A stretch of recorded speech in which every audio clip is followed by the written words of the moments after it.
حقیقت چیز ہے، وہ مذہب اس کو اس کی اجازت نہیں دیتا. نام و نسب زمین کے نسلوں میں بٹ گئے، آدم کے بیٹے کتنے قبیلوں میں بٹ گئے، آئے ہیں جب سے پیش امامت کے مسئلے، سجدے ہمارے کتنے مرحلوں میں بٹ گئے. یہ کس طرح سے قوم کو الزام گمراہی جب رہنما ہی قوم کے فرقوں میں بٹ گئے. اگر رہنما ہی فرقوں میں بٹ گئے اور انہوں نے اس چیز کو نہیں سمجھا، اس کو مقصد کو نہیں سمجھا، تو ہم اس مہان اور اس گریٹ ریلیجن کو کیوں دوست دیں جنہوں نے پوری دنیا میں امن کو لایا. یہ سمجھنے کی چیز ہے، کیونکہ بہت ساری چیزیں مجھ کو بھی معلوم نہیں تھی.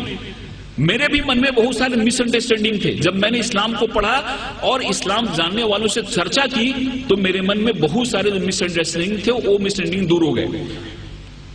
ایک جگہ ایسی آیت آئی ہے جہاں پہ کہا گیا ہے کہ اس دنیا کی کوئی بھی ایسی جگہ نہیں ہے جہاں پہ ہم نے اپنے نبی اور رسول نہ بھیجے. 1,24,000 ہم نے اپنے نبی رسول دنیا میں بھیجے، جس میں سے 25 کا نام قرآن میں آیا ہے. دنیا کی کوئی بھی ایسی جگہ نہیں ہے جہاں پہ ہم نے نبی رسول نہ بھیجے ہو، اور پوری دنیا جو ہے وہ خدا کی بنائی ہوئی ہے. اس لیے خدا کے لیے ایک شبد یوز کیا گیا ہے.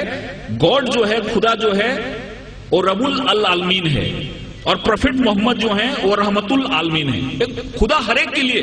پروفٹ محمد کا جو سندیش ہے وہ کسی ایک ویکتی کے لیے نہیں ہے، ایک ملک کے لیے نہیں ہے، ایک انسان کے لیے، پوری دنیا کے لیے، کیونکہ ہر ایک welfare of the whole humanity اس چیز میں آتی ہے.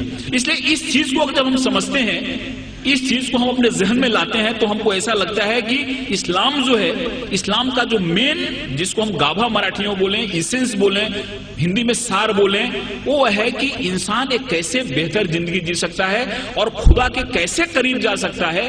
ایک چیز ہمارے اسلام میں بتائی گئی ہے، اور مجھے امید ہے کہ اس طرح کے کارکرم سے یہ جو بات ہے لوگ تک پہنچے گی اور انسان ایک اچھا بہتر انسان بنے گا، اور ہر ایک انسان کے من میں پیار محبت کی بات آئے گی. قرآن میں جہاد جو شبد ہے، لفظ ہے، کیول 41 ٹائم آیا ہے. لیکن اور جو چیزیں ہیں، کمپیشن کی بات ہے، رحمت کی بات ہے. آپ کہیں بھی دیکھو قرآن کی شروعات ہوتی ہے رحمت سے، رحیم سے شروعات ہوتی ہے، اور وہ جو شبد ہے رحمت شبد، وہ 325 بار آیا ہوا ہے.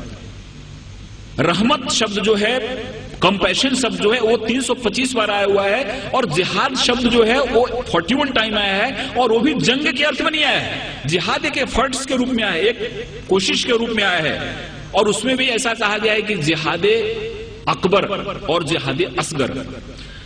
تلوار کی لڑائی بہت چھوٹی لڑائی ہے جس کو انہوں نے جہاد اصغر کہا، اور خود سے لڑنا جہاد اکبر ہے.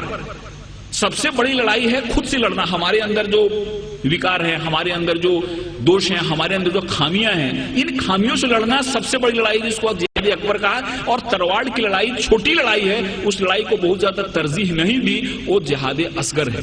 اس لیے بہت ایسی چیزیں ہمارے سامنے آتی ہیں جن چیزوں سے ایسا لگتا ہے کہ اسلام نے دنیا کو کیا دیا، لیکن کچھ لوگوں نے جان بوجھ کے اس کو پھیلایا، کچھ لوگوں نے سمجھا اس کو نہیں، کچھ لوگوں نے سمجھایا نہیں. اور مجھے امید ہے کہ جس حساب سے اسلامک ریسرچ سینٹر نے اسلام کو بڑے سائنٹیفک ڈھنگ سے سامنے لایا ہے، ان کی کتابیں بھی جو نکلی ہیں، وہ کتابیں جب کوئی آدمی پڑھتا ہے تو اس کے من میں ایک صحیح پکچر آتا ہے. کہیں بھی کسی کے بارے میں نفرت نہیں، کہیں بھی کسی کے بارے میں من میں ودویش یا دشمنی پیدا نہیں ہوتی. اس لیے میں خدا سے دعا کرتا ہوں کہ ان کا یہ جو مقصد ہے وہ کامیاب ہو. ہمارے ہندوستان میں، پوری دنیا میں امن پھیلے، قومی ایکتا پھیلے، قومی آہنگی پھیلے. اور اس شبدوں کے ساتھ میں آپ سے ودا لیتا ہوں کہ محبت سے کرو آغاز تو اجنبی بھی قریب آتے ہیں. محبت سے کرو آغاز تو اجنبی بھی قریب آتے ہیں، اور محبت ہے ایک روحانی منزل جہاں فرشتے بھی سر جھکاتے ہیں. خدا حافظ.